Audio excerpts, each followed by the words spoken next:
भारत माता की। दोनों मुट्ठी बंद करके पूरी ताकत से बोलिए, भारत माता की। भारत माता की।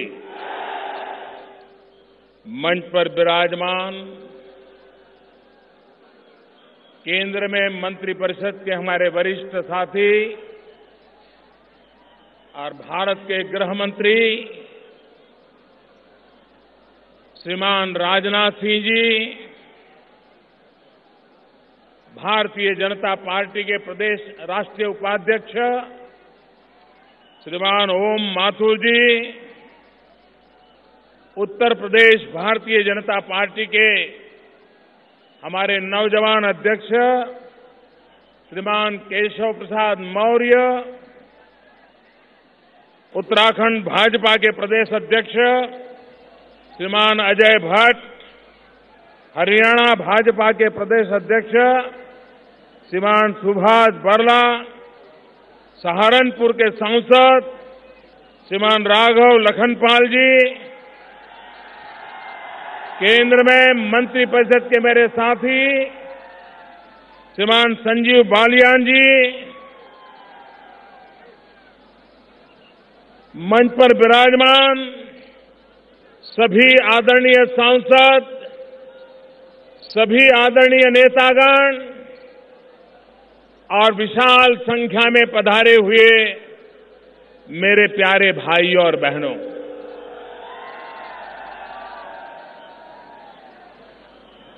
मैं उत्तर प्रदेश वाला हूं,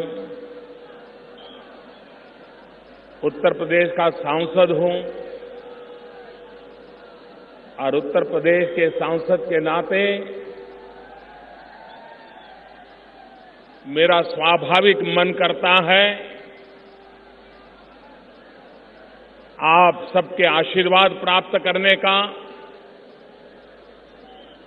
और जिस उमंग और उत्साह के साथ ये जन सैलाब मैं मेरे सामने देख रहा हूं,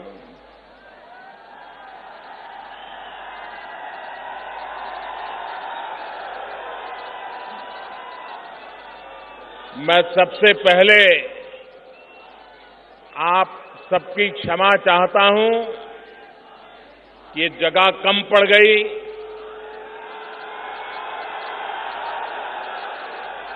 जितने अंदर है उससे भी ज्यादा बाहर धूप में तप रहे हैं। ऐसी चमचमाती धूप में भी आप मुझे आशीर्वाद देने आए, ये मेरा सौभाग्य है। मैं आपका बहुत बहुत फिर से आभार व्यक्त करता हूं।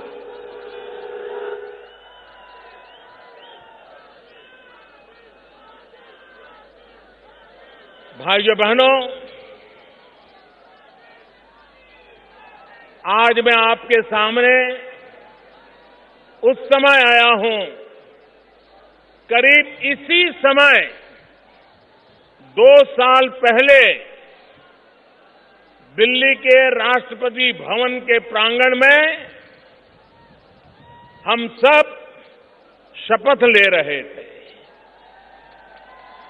जिस समय हम 2 साल पहले वहां शपथ ले रहे थे, उसी समय में आज मेरे देशवासियों को मेरे काम का हिसाब देने के लिए आया।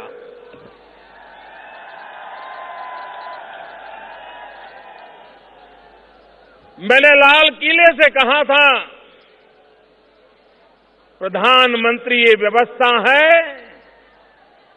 लेकिन प्रधान सेवक ये मेरा दायित्व है, ये मेरी जिम्मेवारी है और मैं एक प्रधान सेवक के रूप में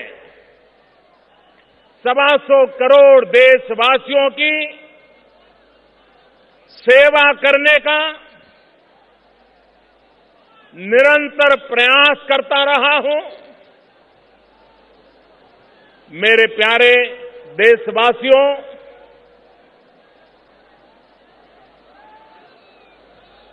सरकारें आती हैं, जाती हैं, चुनाव होते हैं, लेकिन सरकार बनती है जन सामान्य के सपनों को पूरा करने के लिए। मेरे प्यारे भाइयों बहनों, गत 2 वर्ष में देश ने भली भांति हमारे काम को देखा है, हमारे काम को परखा है। और जब संसद में एनडीए के सभी सांसदों ने मुझे नेता के रूप में चुना था और मैंने मेरा पहला भाषण दिया था, और पहले भाषण में मैंने कहा था कि मेरी सरकार इस देश के गरीबों को समर्पित है। 2 साल के हमारे पूरे कार्यकाल को देखेंगे, एक के बाद एक उन कामों को हाथ में लिया है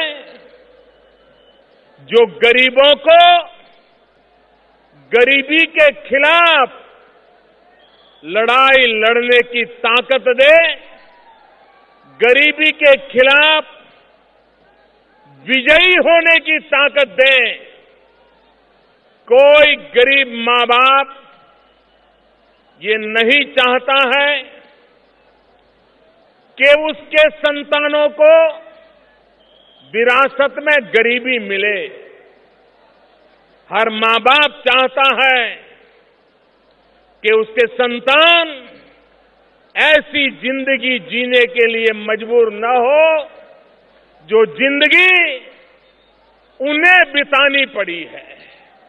मेरे भाइयों बहनों, अगले साल आजादी के 70 साल हो जाएंगे। सामान्य मानवीय की आवश्यकताओं की पूर्ति, इसको करने का प्रयास दिल्ली में बैठी हुई आपकी जो चुनी हुई मेरी सरकार है, उसने लगातार कोशिश की है। हमारी कोशिश रही है कि राज्यों को ताकतवर बनाएं। हमारी कोशिश रही है कि राज्य सरकारें भी जनता जनार्दन की भलाई के लिए काम करें। और इसलिए आज स्थिति ऐसी है, पहले एक जमाना था जब दिल्ली सरकार के पास भारत का जो खजाना होता था उसमें से 65% धन दिल्ली सरकार के खजाने में हुआ करता था और 35% धन राज्यों के खजाने में हुआ करता था। मैं भी राज्य का मुख्यमंत्री लंबे अरसे तक रहा हूं। मैं राज्यों की तकलीफों को जानता था और इसलिए हमने आकर के सबसे बड़ा निर्णय किया, अब दिल्ली के सरकार के खजाने में 35% रुपया रहेगा और 65% रुपया राज्यों के खजाने में रहेगा। ये बहुत बड़ा निर्णय, ये बहुत बड़ा निर्णय राज्यों को ताकत देने के लिए किया। इतना ही नहीं, नगर पालिका हो, महानगर पालिका हो, पंचायत हो, ग्राम पंचायत हो, उनको भी सीधा अधिकतम मात्रा में धन पहुंचाने का काम दिल्ली में ये नई सरकार ने किया है। भाइयों बहनों, सिर्फ गांव पंचायतों को 2 लाख करोड़ रुपया देने की हमने योजना बनाई है। आपके भी गांव में भारत सरकार की तरफ से हर वर्ष कहीं 80 लाख, कहीं 1 करोड़, इतनी बड़ी तादाद में लोगों के पास धन पहुंच रहा है, इसलिए कि गांव के जीवन में बदलाव आए, गांव के जीवन में सुख सुविधाएं आए, रोड बने, पानी की व्यवस्था हो, बिजली आए, अच्छी स्कूल हो, अच्छा अस्पताल हो, इन चीजों पर हमने बल दिया है। एक के बाद एक उन योजनाओं को हाथ लगाया है जिसके कारण देश के गरीब के जीवन में बदलाव आए। भाइयों बहनों, यह देश बदल रहा है, लेकिन कुछ लोगों का दिमाग नहीं बदल रहा है।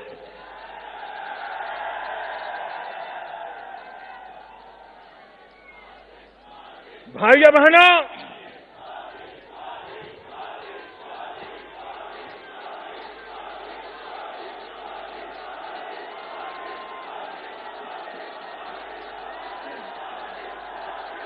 एक जमाना था जब गन्ना किसान, एक जमाना था जब मैं इस जिम्मेवारी को मैंने संभाला, उस समय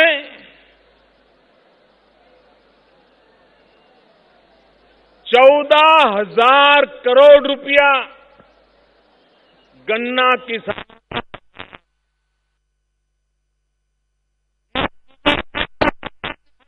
चिंता थी, न राज्य सरकारों को चिंता थी।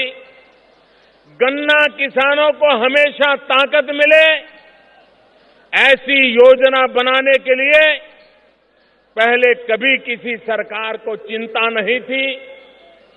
वो टुकड़े फेंकते थे, समय निकालते थे और किसान बेचारा उनके इंतजार में रहता था कि चलो इस बार शुगर मिल का कुछ अच्छा हो जाएगा तो भुगतान हो जाएगी। लेकिन स्थायी रूप से उस समस्या का समाधान करने के लिए प्रयास नहीं होता था। भाइयों बहनों, हमने कोशिश की कि गन्ना किसानों को उनकी भुगतान के पैसे समय से मिले, और आज मैं कह सकता हूं बहुत बड़ी मात्रा में ये पुरानी भुगतान का काम हमने अलग अलग योजनाओं के द्वारा करवाया। अब कोई 700-800 करोड़ रुपया अभी भी भुगतान का बाकी है। मैं राज्य सरकार को आग्रह करता हूं और मैं शुगर मिलों को चेतावनी देता हूं,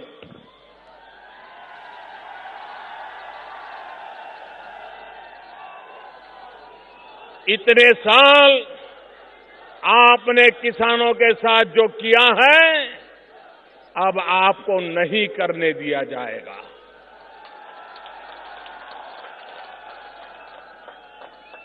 सरकार ने ऐसी नीतियां बनाई हैं कि आप अगर ईमानदारी से शुगर मिल को चलाएं तो गन्ना किसानों का कोई भुगतान बाकी रहने की जरूरत नहीं है। भाइयों बहनों, हमने गन्ने से इथेनॉल का भी अभियान चलाया है।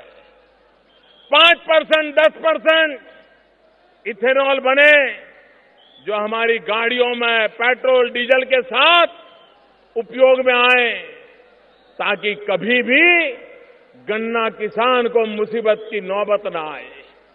पर्यावरण का भी फायदा हो, विदेशी मुद्रा का भी फायदा हो और हमारे गन्ना किसान को भी फायदा हो, ऐसी एक नीति हमारी दिल्ली सरकार ने बनाई है। और मुझे विश्वास है, हमारी योजना है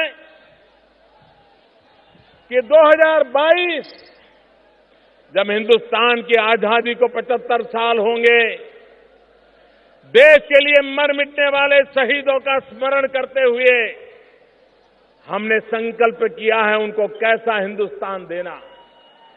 2022 तक हम गांव, गरीब किसान के लिए उन नीतियों को आगे बढ़ाना चाहते हैं ताकि हमारे किसान की आय 2022 आते आते 2 गुना हो जाए, डबल हो जाए।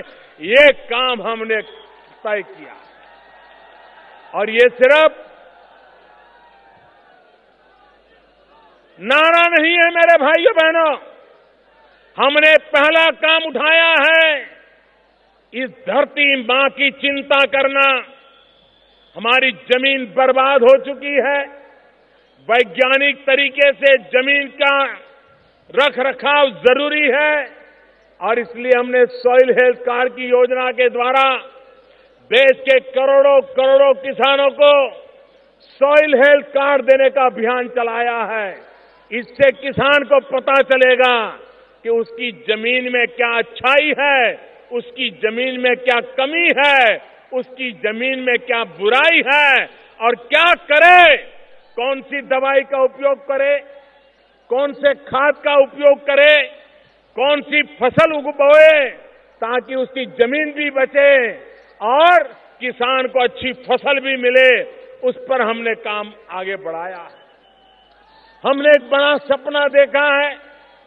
प्रधानमंत्री कृषि सिंचाई योजना के द्वारा हमारे देश का किसान है, अगर उसको पानी मिल जाए तो वो मिट्टी में से भी सोना पैदा कर सकता है। मिट्टी में से सोना। देश के किसानों को पानी मिले। अभी मैंने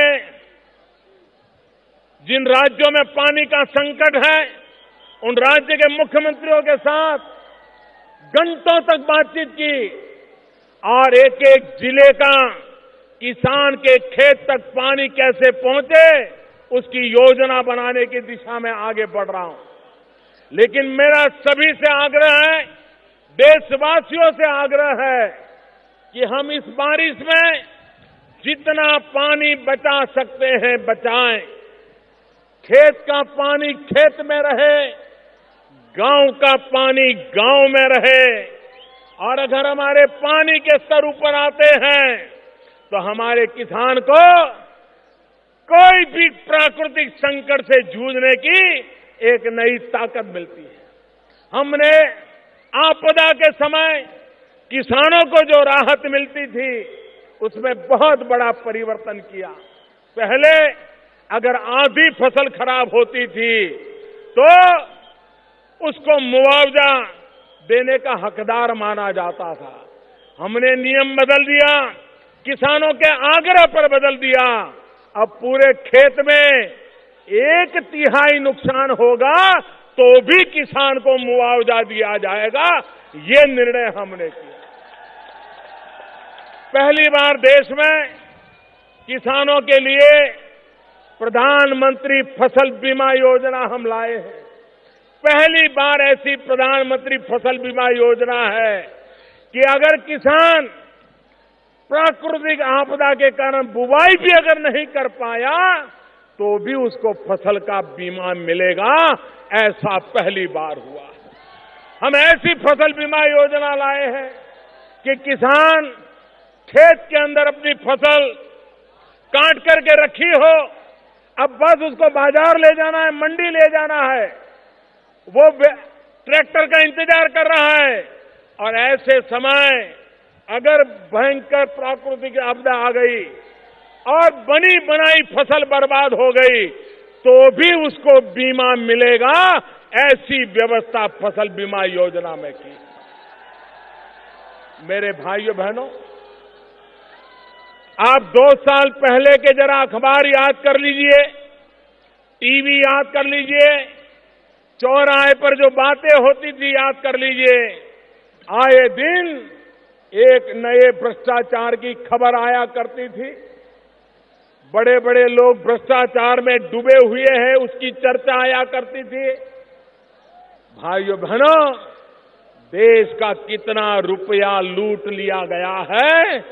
मैं आज जब सरकार में बैठा हूं, एक एक चीज को देखता हूं तो मैं चौंक जाता हूं कि क्या लोगों को कुर्सी पर जनता जनार्दन के पैसे लूटने के लिए बिठाया जाता है। भाइयों बहनों, मैंने ये लूट बंद कराने के लिए बीड़ा उठाया है। 2 साल हो गए। मेरे प्यारे भाइयों बहनों, यह उत्तर प्रदेश का सांसद आज सर झुका करके अपना हिसाब देते समय मेरे उत्तर प्रदेश वासियों, मैं आपसे पूछना चाहता हूं, क्या कभी भी 2 साल में आपने कोई खबर ऐसी सुनी है कि जिसमें मोदी सरकार ने 1 रुपया खाया हो? पूरी ताकत से बताओ भाइयों। हमारे विरोधियों ने भी कोई आरोप लगाया है? किसी अखबार में छपा है? किसी टीवी ने दिखाया है? आपको किसी ने सुनाया है? भाइयों बहनों, 2 साल पहले किसी की हिम्मत नहीं थी कि लाखों लोगों के बीच खड़ा होकर के अपने हिसाब दे सके और जनता से पूछ सके। भाइयों बहनों,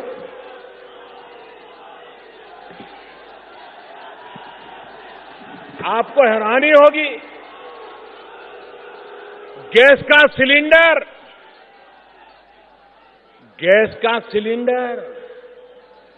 का चूल्हा, ऐसी सरकारें आई वो तो अमीरों की अमानत बना दी। ऐसा जैसे गरीबों को तो गैस का चूल्हा सपने में भी नहीं सोचना चाहिए। क्या गरीब को लकड़ी के चूल्हे में ही जिंदगी काटनी पड़ेगी क्या? क्या मेरी गरीब मां को दिन में लकड़ी का चूल्हा जला करके खाना पकाते पकाते 400 सिगरेट का धुआं अपने फेफड़े में लेना होगा क्या? क्या गरीबों को मरने दिया जाएगा क्या? भाइयों बहनों, ये है, मेरे देशवासी कितने ईमानदार है, यही तो है जो मुझे काम करने की ताकत देता है। मैंने देशवासियों के कहा कि अगर आप आर्थिक रूप से रसोई गैस के लिए सब्सिडी छोड़ सकते हैं तो छोड़िए, कोई ज्यादा पैसे नहीं है। मेरे भाइयों बहनों, इस देश के 1 करोड़ से ज्यादा परिवार, उन्होंने रसोई गैस की सब्सिडी छोड़ दी। ये छोटा निर्णय नहीं है, ये छोटा निर्णय नहीं है। 1 करोड़ से ज्यादा परिवार रसोई गैस की सब्सिडी छोड़ दें तो मैंने भी निर्णय किया कि आने वाले 3 साल में 3 करोड़, पिछले साल 3 करोड़ परिवारों को गैस का कनेक्शन दे दिया और आने वाले 3 साल में 5 करोड़ गरीब परिवारों, जहां लकड़ी का चूल्हा जलता है, उनको गैस का कनेक्शन दिया जाएगा। मातृशक्ति के सशक्तिकरण का इतना बड़ा कार्यक्रम आजादी के बाद 50 साल में कभी चला नहीं है। भाइयों बहनों, इतना बड़ा निर्णय, नारी सशक्तिकरण का ये काम हमने किया है। आप मुझे बताइए, सरकार समाज की भी चिंता करनी पड़ती है। आज हमारे समाज में पुरुष की तुलना में महिलाओं की संख्या कम हो रही है। बेटे जितने पैदा होते हैं, बेटियां कम पैदा होती हैं, क्योंकि बेटियों को मां के गर्भ में ही मार दिया जाता है। समाज में असंतुलन पैदा हो रहा है। अगर 1000 बेटे पैदा होते हैं, 1000 बेटियां पैदा नहीं होगी तो समाज का हाल क्या होगा, इसका आप अंदाज लगा सकते हैं। और इसलिए हमने अभियान चलाया है, बेटी बचाओ, बेटी पढ़ाओ। भाइयों बहनों,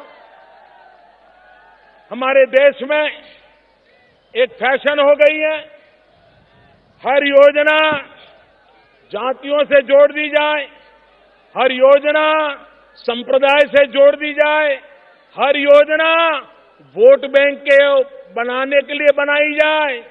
भाइयों बहनों, मेरे लिए तो 125 करोड़ देशवासी यही मेरा परिवार है। न जात है, न पात है, न पंथ है, न संप्रदाय है। सभी 125 करोड़ देशवासियों की भलाई के लिए हमने योजनाओं पर बल दिया है। और इसलिए जब मैं बेटी बचाओ की बात करता हूं, जब मैं बेटी पढ़ाओ की बात करता हूं, तो सभी 125 करोड़ देशवासियों के लिए करता हूं, हर परिवार के लिए करता हूं, हर संप्रदाय की बेटी के लिए करता हूं, हर जाति की बेटी के लिए करता हूं, हर बिरादरी की बेटी के लिए करता हूं। जब तक समाज की सभी बेटियां ताकतवर नहीं होगी, ये मेरी भारत माता ताकतवर नहीं होगी। और इसलिए मेरे भाइयों बहनों, पिछले 2 साल में बेटी बचाओ बेटी पढ़ाओ इसका एक बहुत बड़ा अभियान चलाया है। आज गांव में जाएं तो लोग कहते हैं, साहब हमारे गांव में भी जरा पक्की सड़क हो जाए। गांव में पक्की सड़क की मांग रहती है। आज मुझे दुख के साथ कहना है, पिछली सरकार में एक प्रकार से सड़कें बनाने के लिए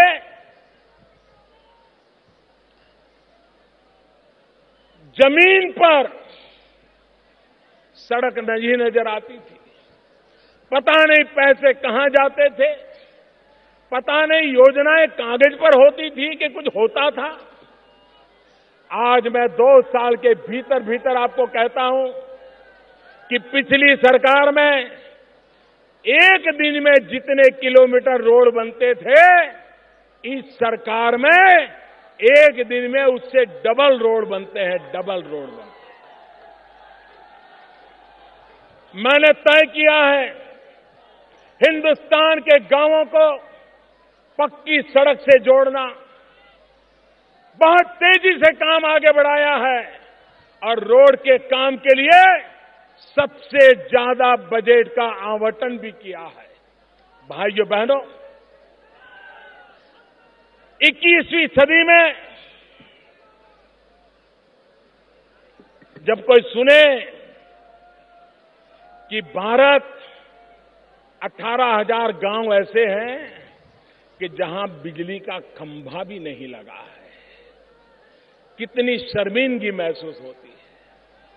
आजादी के 70 साल होने आए हो और गांव में बिजली का खंभा न पहुंचा हो, तो भाइयों बहनों, मुझ जैसे व्यक्ति को पीड़ा होना बड़ा स्वाभाविक है। और इसलिए मैंने बीड़ा उठाया कि मुझे गांवों में बिजली पहुंचानी है।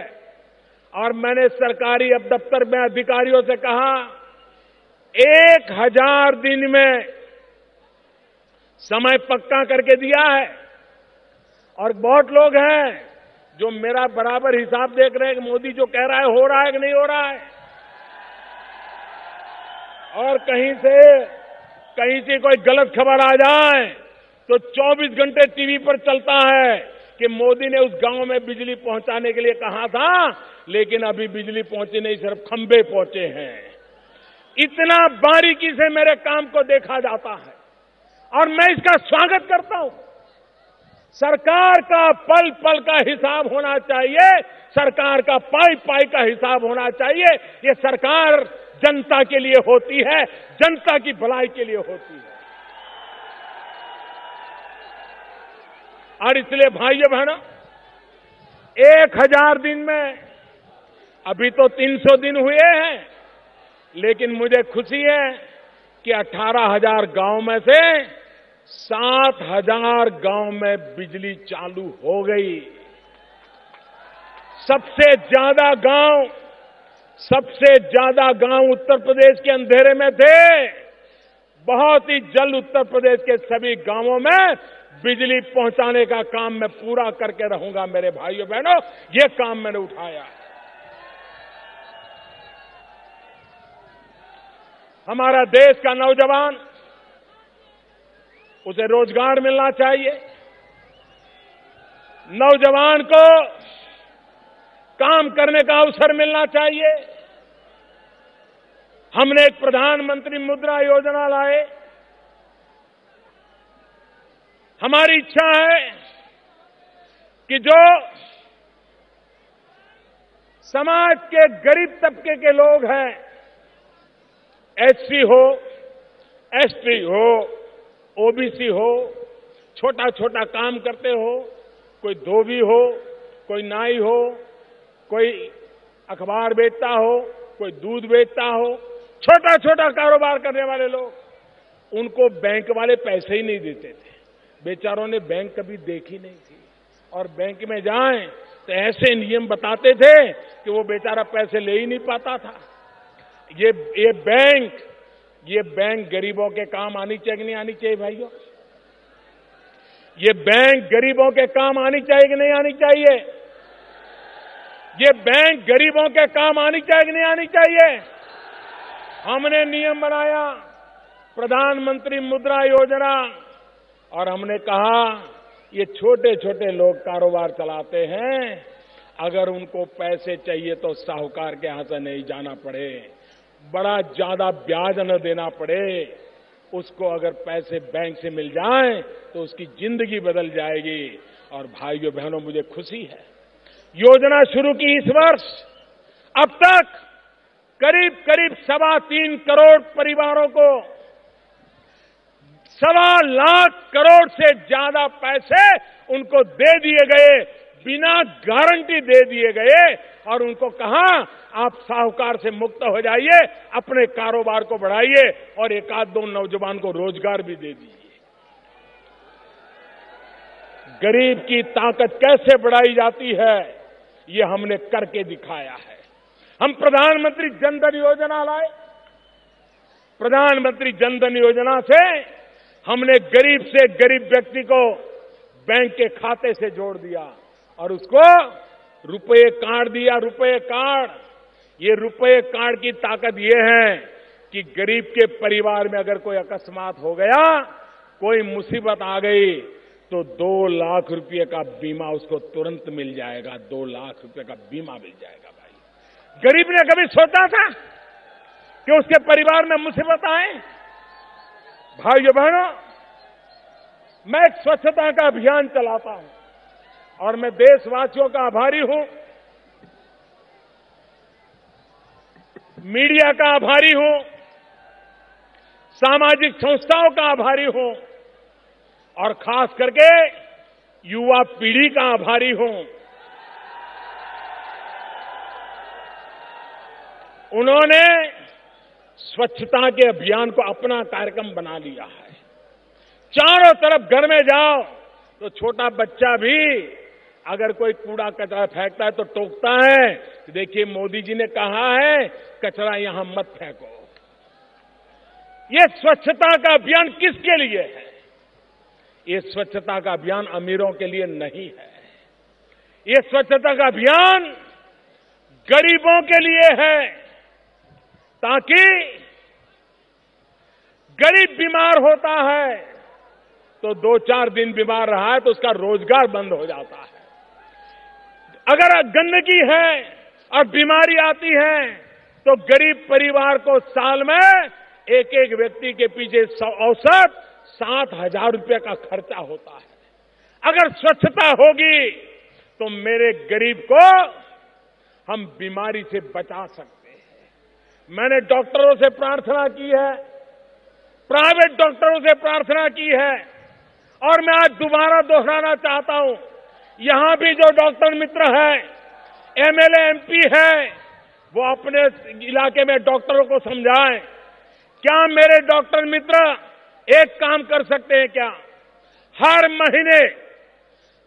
महीने 9 तारीख को, हर महीने की 9 तारीख कोई भी गरीब प्रसूता माता अगर उनके यहां आती है तो मुफ्त में उसका देखभाल करेंगे, उसकी जांच करेंगे, दवाइयां देंगे।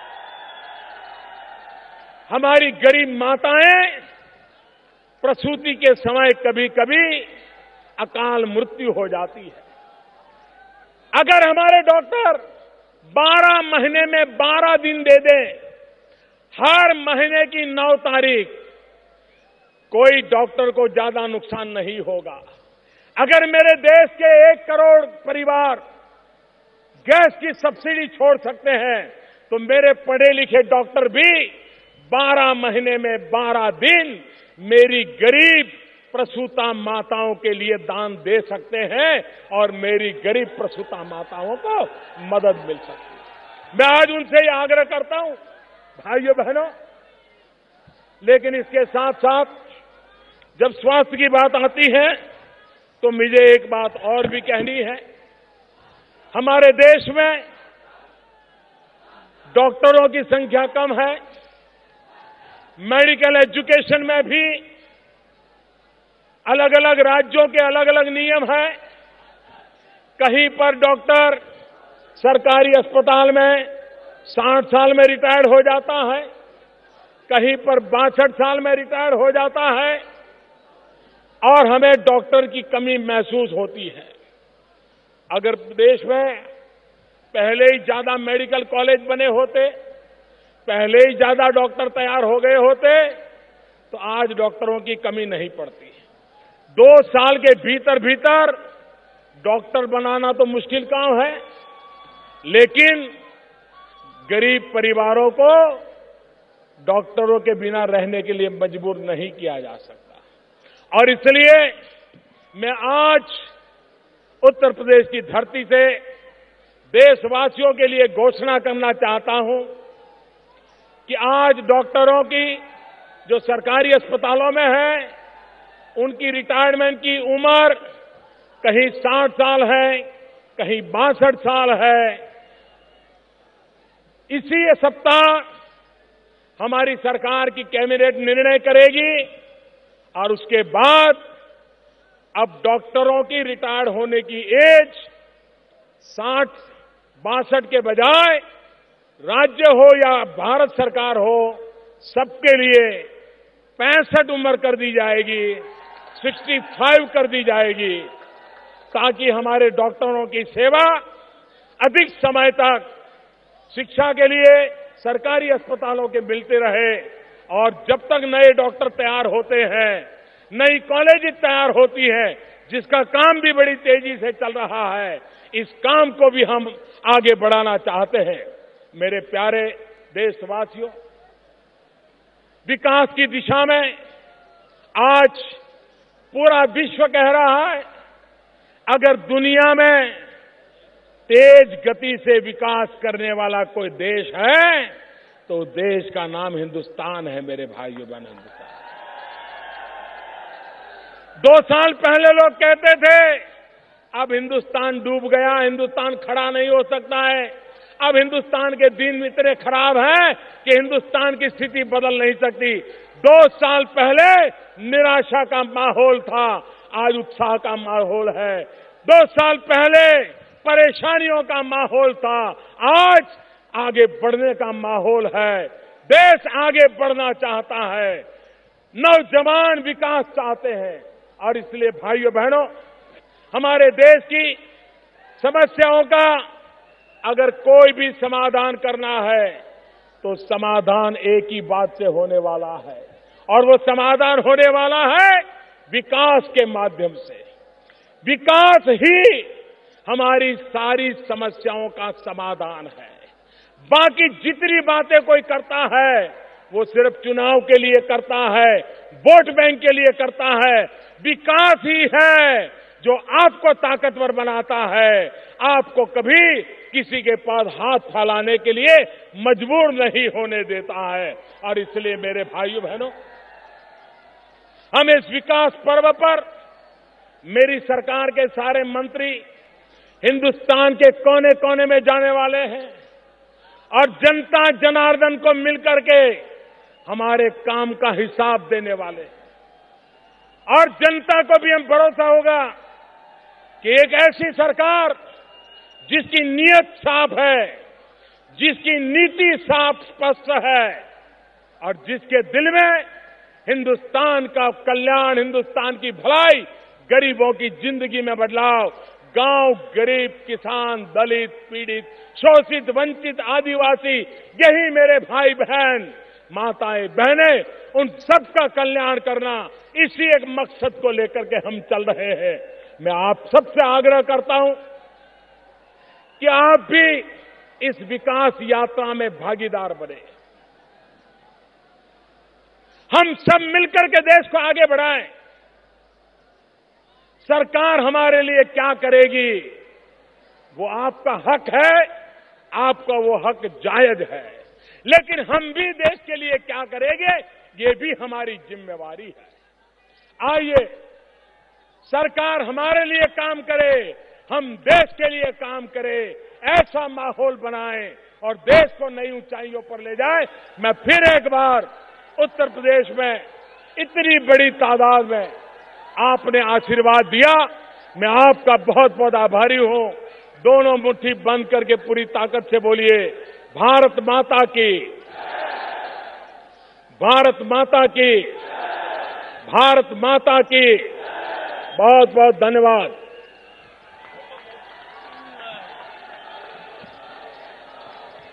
मैं